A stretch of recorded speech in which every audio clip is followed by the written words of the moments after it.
score figure of the defending champion as they approach 400 metres with 3 laps to go.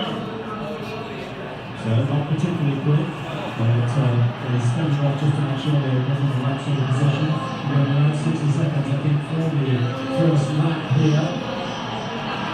That's the first of the comments on the outside. There's Chuck Saylor. Chuck Saylor just coming into the lead. 4:50.14, it's a reasonable pace. And Mario Baroni is Chuck Saylor of Kenya.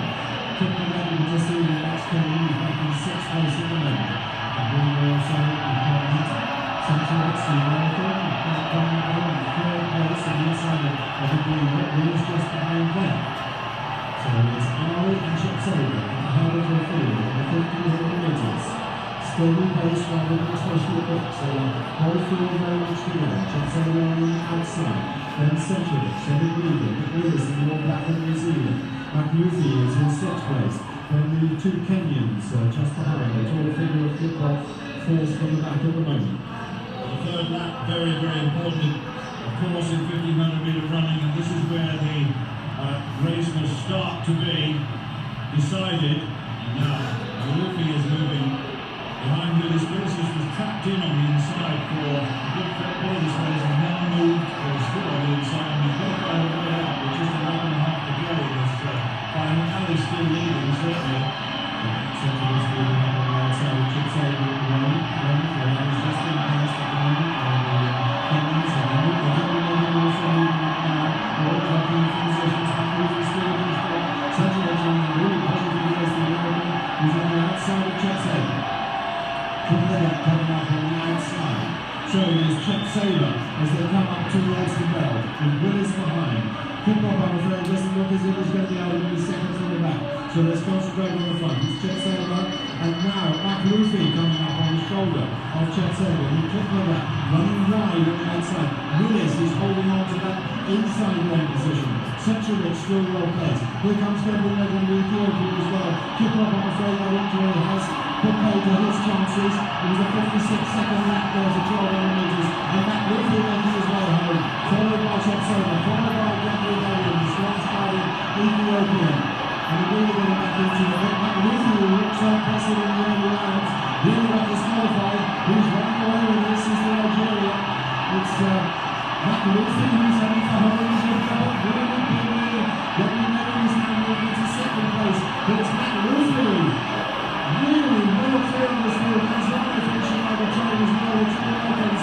But it's McNulty who's taking this grand tour here. And it's nothing else in the champion tour. Well, interesting race. 3:34.08 for McNulty.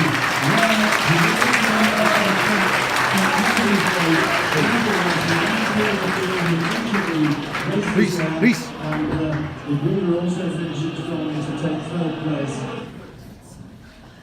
Thank you. Like I said, you guys are a great looking crowd. But before we begin, I just want to thank Mr. Grizz Zimmerman. Thank you so much for having me here and allowing me to come here. Also, Mr. Dan Laffey, thank you so much. And of course, Coach Vinny, thank you so much for allowing me to come here and share my story. I feel honored to be here tonight. And again, I also want to congratulate each and every one of you for making it here today. Because I know you guys have worked so hard, and you guys are ready to prove it tomorrow. So congratulations to you. And on that note, I know and I recognize all the hard work and all the sacrifice that you have done for the sport that we all love. And with that, so at the age of 4, I was herding sheep with my grandfather through the breathtaking fields of central Mexico. And while we herded sheep, I would challenge my grandfather to race almost every day. Unfortunately, one day my grandfather had an accident and he broke his foot, which caused a pretty drastic change in our daily routine. And as a 4-year-old, I really missed running with him and challenging him to races. So after several weeks of begging him and annoying him, my poor grandfather finally agreed, still in crutches, finally agreed to another race. And that's when I had my first victory. And that's where the passion of running first began. Not long after, my family moved to the United States. It was a bittersweet moment. It was a bittersweet moment because it meant that I had to leave my grandfather behind, but it also meant that I would be reunited with my father and my family here in the United States. I went on into the school system and on into middle school, where a friend invited me to join the cross country team. Well, that day I came home and I asked my dad if he would allow me or give me permission to run cross country. And he said no. He said that running was a waste of time and that it wouldn't lead to anything. So being disappointed, and being 13, I quickly wanted to negotiate. And I decided to make a deal with him. And the deal was that if he allowed me to join the cross country team, that I would find work during the summer to help him with household expenses. And he agreed. He said yes. So the next day, I found myself at cross country practice, waking up at 4:30 in the morning, ready for my first day of practice. And I showed up wearing jeans, hiking boots, and a dress shirt. And that's how I trained for about a week until Coach Norman, my first cross country coach, gave me my first pair of running shoes and running attire. Needless to say, I went on to win a few district titles and on into high school, where two football coaches that had a passion for track and field, but had no idea about long distance running or mid distance running, took me under their wing. And although they didn't know anything about running, or long distance running, they did their research. And I did my best to follow their instruction. Not long after, I didn't know where, of course, I still didn't know where running would take me, but not long after, I started, and towards the end of my senior year, and after winning a few state titles, I started to receive college phone calls and letters from distinct college coaches wanting to recruit me to their particular, or to their respective universities. So this was all new for me. And after taking a few recruit trips in the fall of 2004, I made a decision to attend the University of Texas. I was the first person in my family to go to college. Although I had a lot of success in high school, I showed up to practice first day, and we had a 40-minute run, which is supposed to be easy. And 20 minutes into the run, which felt like death pace, I ended up dropping out.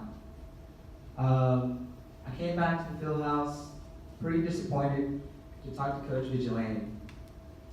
And him and I sat down, him with pen and paper. We wrote down a training plan that I would follow for several weeks. My teammates became my role models. They became my mentors, and also encouraged me to be better. And after that, my college experience changed. I went on to win a few conference titles, national titles, and before I knew it, in 2008, I became the first person in my family to graduate college and also make my first Olympic team. During that first Olympics, I finished, I didn't quite reach my goal. I think during the time I finished about 12th in the world. And I was still a bit disappointed with me because I wanted to do better, just like everybody here, right? But it was a great experience, and it was a great experience that would help me 4 years later. The next following 4 years were pretty tough. There were many times that I had injury. There were times that I was away from my family for months on end. But there were people that surrounded me, my family, my friends, and coaches that supported me. Actually, there's a coach out there in the audience today who's not only my coach, but also one of my teammates in college, Coach Ryan Ponsby.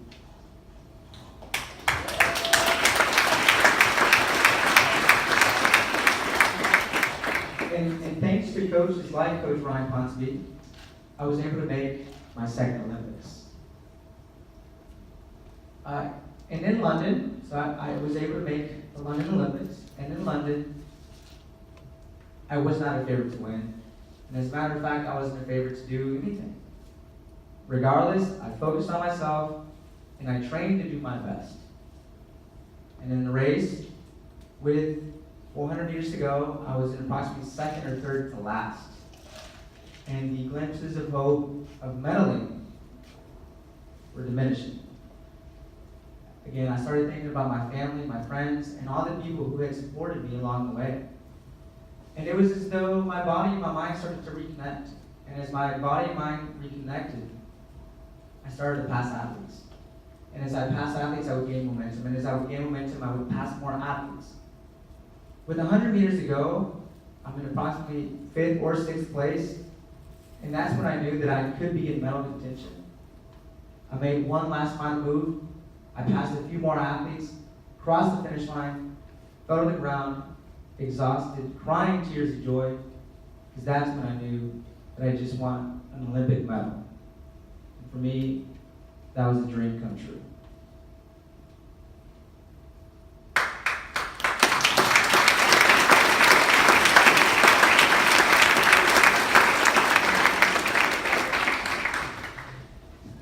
Friends, athletes, coaches, follow your passions, because you do not know where they will take you.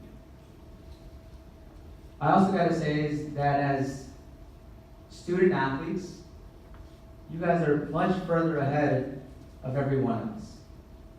You guys are doing things that most people would only dream of. But before I go, I wanted to share a few things with you. Most you probably already know and have felt and seen these things, these parallels between running and life.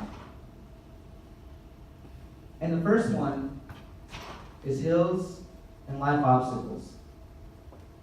I think everybody's been through a hill, whether on the course, or in life. But I'll tell you, if you are willing to put in the work, if you're willing to sacrifice, those hills and those life obstacles do become easier, right? And once you get to the top of the hill, the great thing about hills is that there's always a downhill. Number 2 is there's always another race, just like there's another tomorrow. And you got to know, of course, we're going to do our best to run, to train, to compete. But just like I didn't complete my goal in 2008, I was finally able to do it in 2012. So don't beat yourself up too hard. And most importantly, friendships. Because I really do think that friendships and the people that you surround yourself with really determine how far you go or how fast you go. So tomorrow when you're out there running,